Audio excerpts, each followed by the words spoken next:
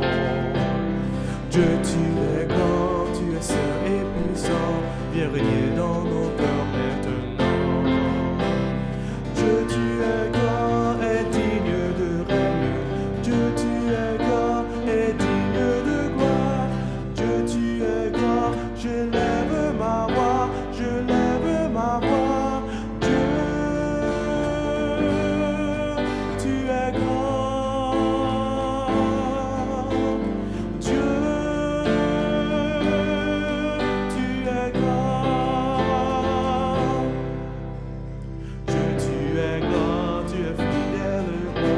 ton amour infini nous conforte. Dieu, tu es grand, tu es saint et puissant, viens régner dans nos cœurs maintenant. Dieu, tu es grand et digne de règne. Dieu, tu es grand et digne de gloire.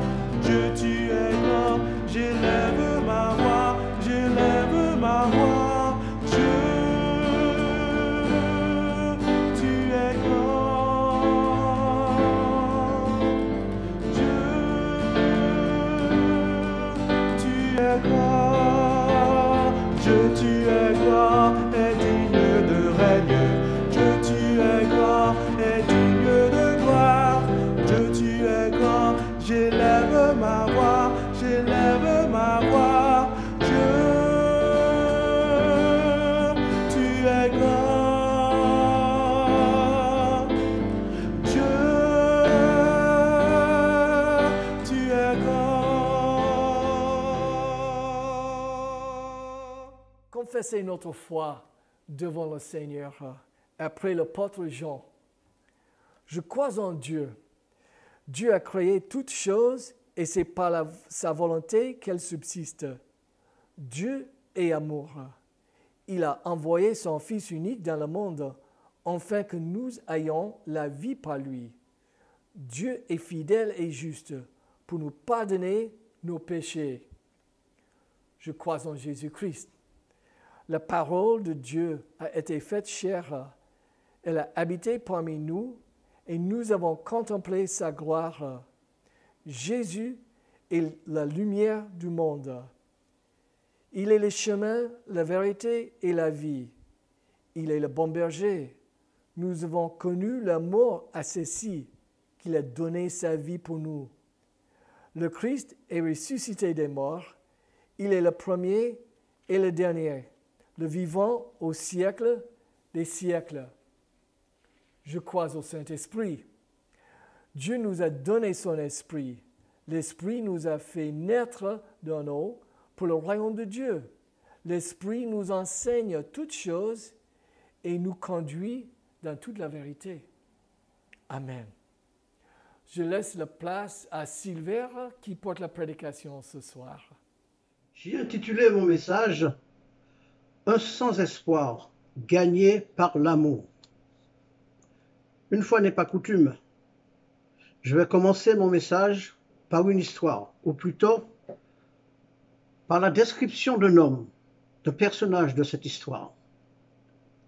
L'homme est qualifié par ceux qui le connaissent de démon, parce qu'il est vraiment mauvais et méchant. Il est capable de tuer sans remords, et il l'a déjà fait. Il n'a d'égard pour personne, il n'a aucun respect pour la société. La religion, il s'en moque. De sa bouche sortent souvent des paroles blasphématoires. Dieu, pour lui, n'est rien d'autre qu'une invention des religieux pour faire peur à ceux qui sont faibles. Lui n'est pas de cela.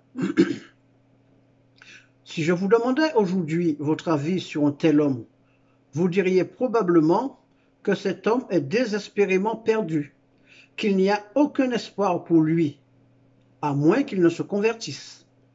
À l'unanimité, nous le qualifierons de cas sans espoir. La Bible décrit pourtant la conversion de plusieurs cas sans espoir, tels que Marie-Madeleine, une femme de mauvaise vie, et on trouve son histoire dans Luc 7, versets 36 à 50, ou encore le démoniaque de Gadara, un homme possédé de mauvais esprits, et que nous éviterons avec soin. Ou encore, la femme samaritaine à qui les Juifs du temps de Jésus n'osaient même pas adresser la parole.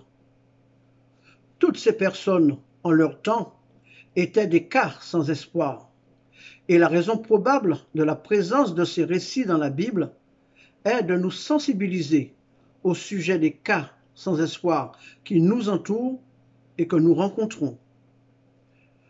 Je vous invite à lire avec moi l'histoire de Zachée, un autre cas sans espoir, qui nous montre que le Seigneur trouve un grand plaisir à gagner les individus qui semblent être des cas sans espoir. Lisons donc dans Luc chapitre 19, les versets 1 à 10. Luc 19, versets 1 à 10. Jésus entra dans la ville de Jéricho et la traversa. Or, il y avait là un homme nommé Zachée. Il était chef des collecteurs d'impôts et riche. Il cherchait à voir qui était Jésus, mais il ne le pouvait pas à cause de la foule, car il était de petite taille. Alors il courut en avant et grimpa sur un sycomore pour voir Jésus, qui devait passer par là. Lorsque Jésus fut parvenu à cet endroit, il leva les yeux et l'interpella.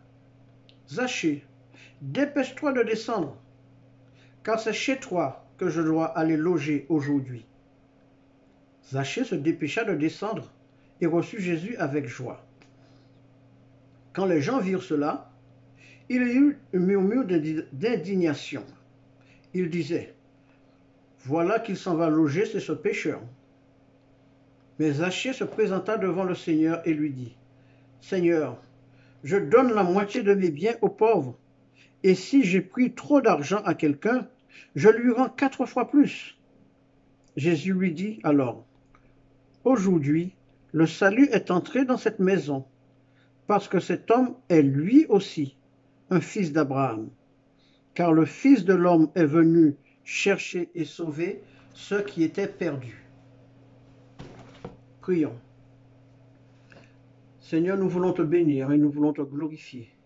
Nous voulons implorer sur nous ton Esprit Saint aujourd'hui, maintenant, pour qu'il nous éclaire et qu'il nous aide à comprendre combien tu aimes ceux qui semblent être perdus, ceux qui semblent être sans espoir.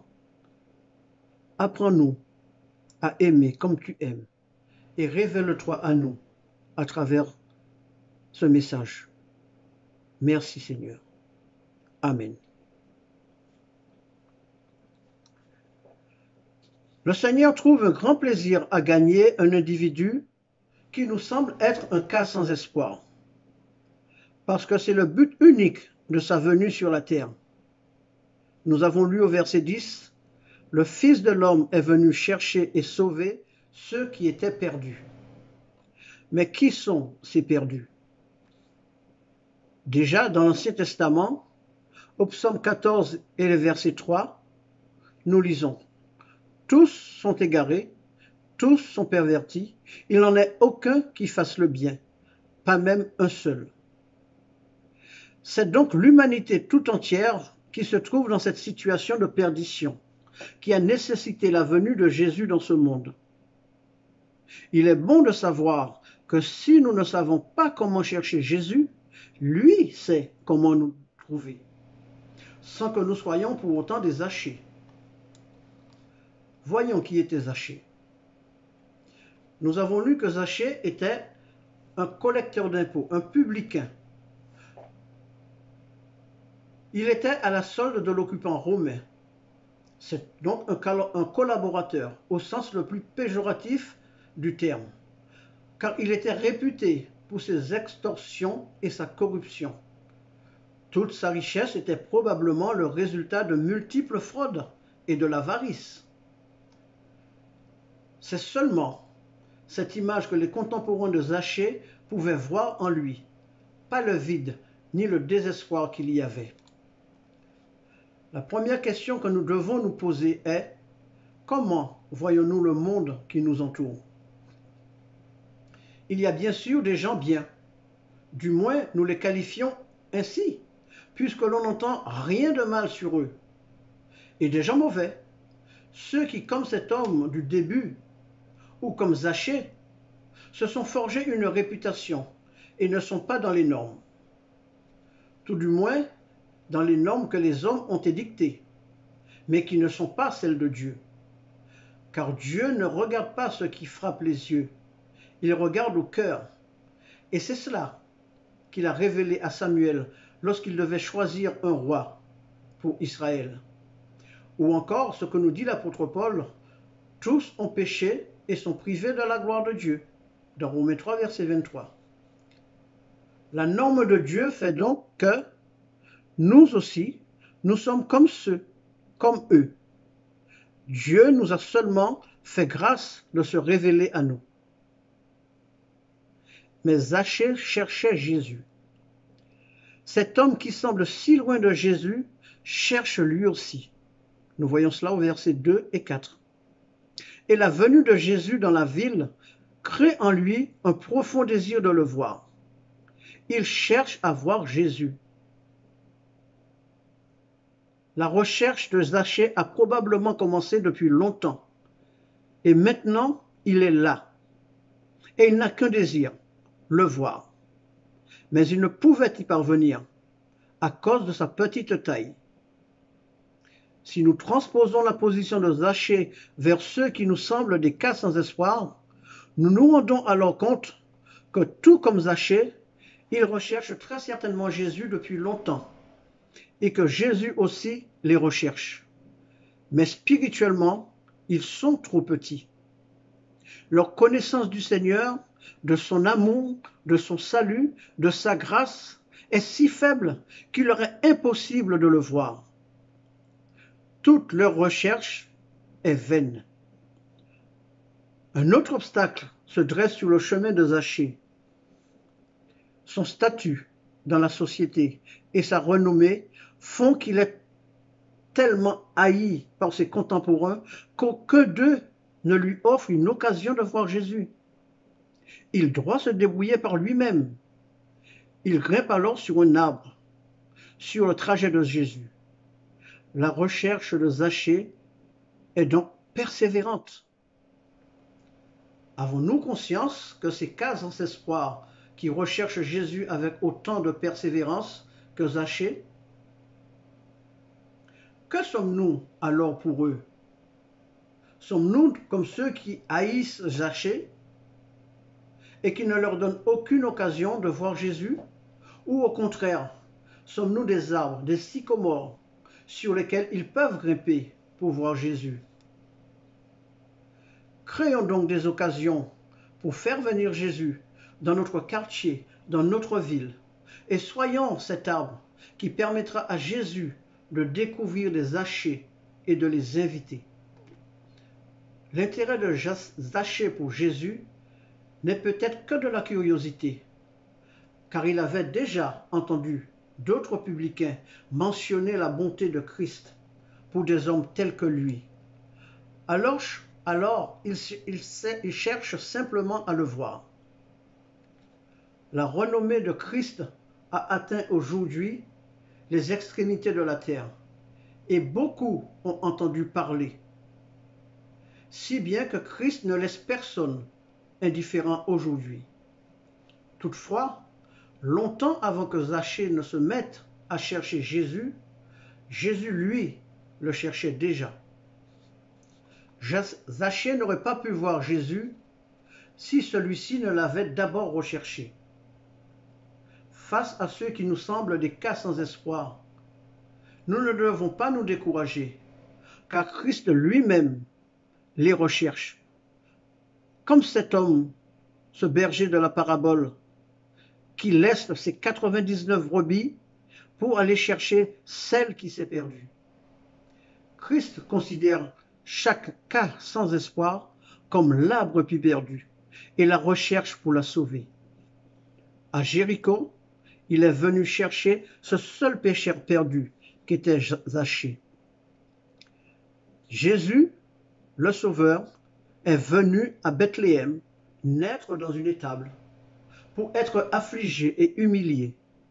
Il est venu me chercher, moi. Il est venu te chercher, toi. Béni soit son nom. Encore une petite histoire. Une chrétienne anglaise très fervente est appelée au chevet d'un homme mourant, non sauvé. L'homme criait dans sa souffrance. « Je meurs et je suis perdu. » À ce cri de détresse, la chrétienne répond « Merci Dieu pour cela. » L'homme surpris d'une telle réaction réplique « Comment pouvez-vous remercier Dieu pour cela ?» Et la chrétienne lui répond « Parce que le Fils de l'homme est venu chercher et sauver les perdus. » Cet homme a certainement compris à ce moment-là que Christ le cherchait pour le sauver. Si les perdus sont gagnés à Christ, nous, comme le Christ, nous devons aller les chercher, un à un. Nous avons vu que parce que le Seigneur est heureux de gagner un cas sans espoir, il est allé la chercher à Jéricho. Zachée cherche Jésus par intérêt, mais Jésus cherche par amour. Et la méthode de Jésus pour démontrer son amitié et son amour envers Zachée est de l'appeler par son nom et de s'inviter chez lui. Et là, je vais ouvrir une parenthèse. Ne pensez surtout pas que je vous encourage à vous inviter chez tous les méchants et les mauvais, dans le seul but de leur prouver votre amitié. À mon avis, il y a d'autres méthodes moins risquées et tout aussi efficaces, comme la prière persévérante. Et là, je referme la parenthèse. Comme vous avez pu le remarquer, Zachée n'a pas d'amis. Il est un publicain, un collecteur d'impôts, à la solde des oppresseurs. Un collaborateur, quoi. Pour cela, toute la ville le hait et le considère comme un homme de mauvaise réputation. Un écrivain grec a même été jusqu'à mettre les publicains au même rang que les prostituées, les adultères et les gens de mauvaise vie. C'est pour cela que Christ dit à Zachée, « Bien que tous te haïssent, je veux être ton ami. Bien que personne n'ose te fréquenter, je veux entrer et demeurer dans ta maison. » L'expression « hâte-toi de descendre » montre combien le désir de Christ de devenir l'ami de Zachée est intense. Jésus veut être l'ami du plus grand nombre de pécheurs. Et son désir est tout aussi intense que lorsqu'il a dit dans Apocalypse 3, verset 20, « Je me tiens à la porte et je frappe. Si quelqu'un entend ma voix et ouvre la porte, j'entrerai chez lui et je souperai avec lui et lui avec moi. » Une telle attitude de douceur et de bonté de la part de Jésus envers Zachée produit un grand effet. En entendant son nom, Zachée comprit que malgré le fait que Jésus connaisse tout de lui, il ne le condamne pas, mais désire quand même être son ami. Il n'a pas douté un instant de cette amitié nouvelle et inattendue qui s'offrait à lui. L'amour de Dieu et le salut gratuit surprennent souvent les hommes. Comment, par un simple acte de foi, avoir tout le bénéfice de la grâce et du pardon de Dieu? Alors ils ont pensé qu'il leur fallait mériter l'amitié de Dieu en faisant des œuvres qui leur valoriseraient. Mais la parole de Dieu est formelle. Nous sommes gratuitement justifiés par la foi en Jésus-Christ. Il n'y a pas d'autre moyen que le sacrifice de Jésus à la croix. Et surtout, pas par les œuvres, afin que personne n'en tire gloire. Il n'y a aucun autre moyen pour que Jésus devienne notre ami que de répondre à son appel. Et cela, Zachée l'a compris.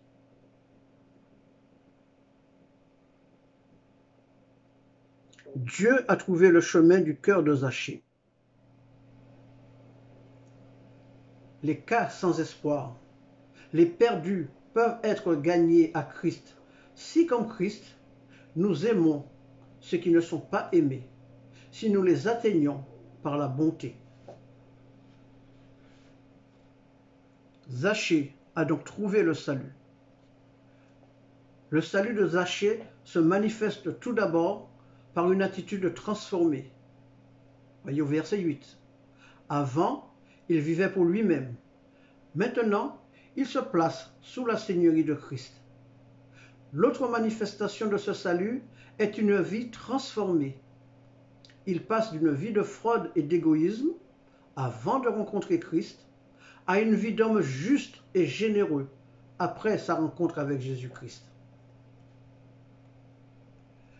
L'amour de Dieu est tellement entré dans son cœur qu'il a produit à son tour de l'amour.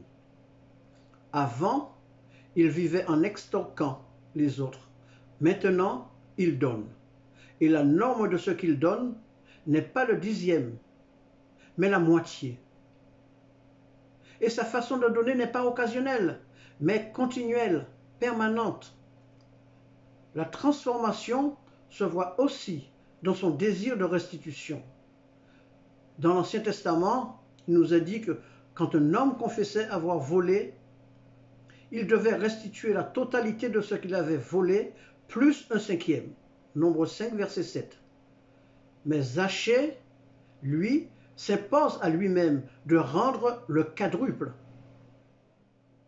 Christ seul est capable de transformer d'une telle façon les cas sans espoir. Comme nous le dit l'apôtre Paul dans son épître aux Corinthiens, si quelqu'un est en Christ, il est une nouvelle créature. Les choses anciennes sont passées, toutes choses sont devenues nouvelles. S'il n'y a aucun changement réel dans votre vie, s'il n'y a pas de avant et de maintenant, il y a lieu de se demander si nous sommes vraiment convertis, si nous sommes vraiment sauvés. La nature nous forme, l'école nous informe, le péché nous déforme, mais Christ seul nous transforme. La conversion est l'affaire de l'homme lorsqu'il décide de rompre avec tout ce qui n'est pas selon la norme de Dieu. Le salut et la délivrance sont l'affaire de Dieu. Jésus a remarqué la sincérité de la repentance de Zachée. Alors, il lui atteste la réalité de son salut, au verset 9. Seule la foi de Zachée a permis un tel miracle. Il a fait de lui un homme nouveau, un enfant d'Abraham, un descendant spirituel d'Abraham. Dans Acte 10, verset 43, nous lisons « Quiconque croit en lui, en Jésus, reçoit par son nom le pardon de ses péchés. » Il y a de la joie dans le ciel pour un seul pécheur qui se repent. Et ce récit au sujet de l'amitié de Jésus envers Zachée et de son salut nous révèle clairement que le Seigneur est heureux de gagner un individu qui semble être un cas sans espoir.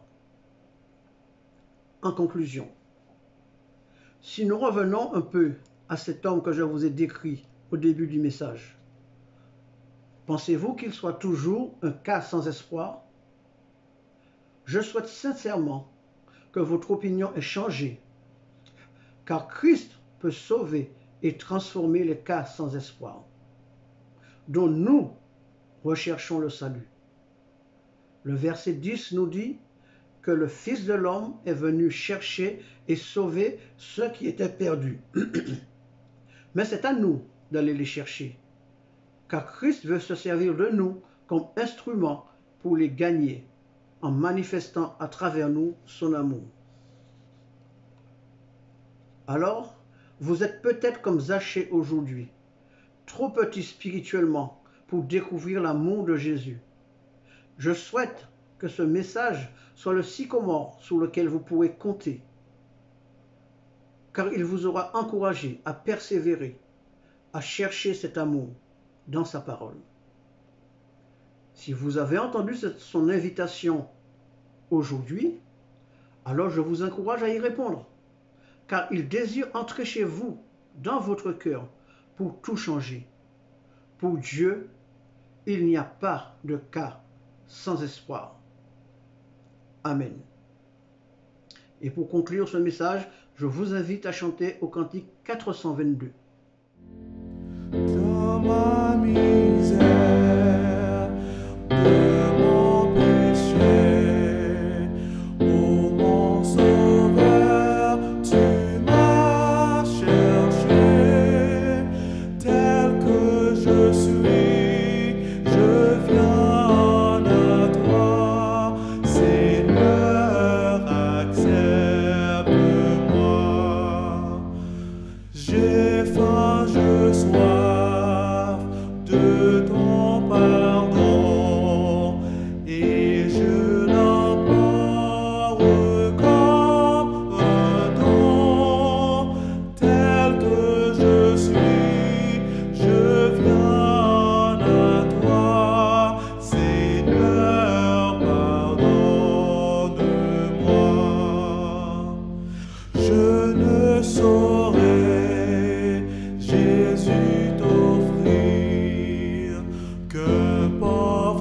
cœur las de souffrir. Tel que je suis, je viens à toi, Seigneur, enrichis-moi.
Écoute la bénédiction de notre Dieu, on trouve en Romains, chapitre 15.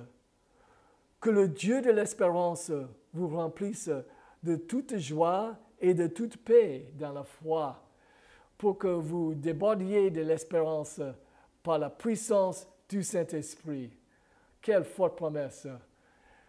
Bien, bon dimanche et bonne semaine à tout le monde. Au revoir.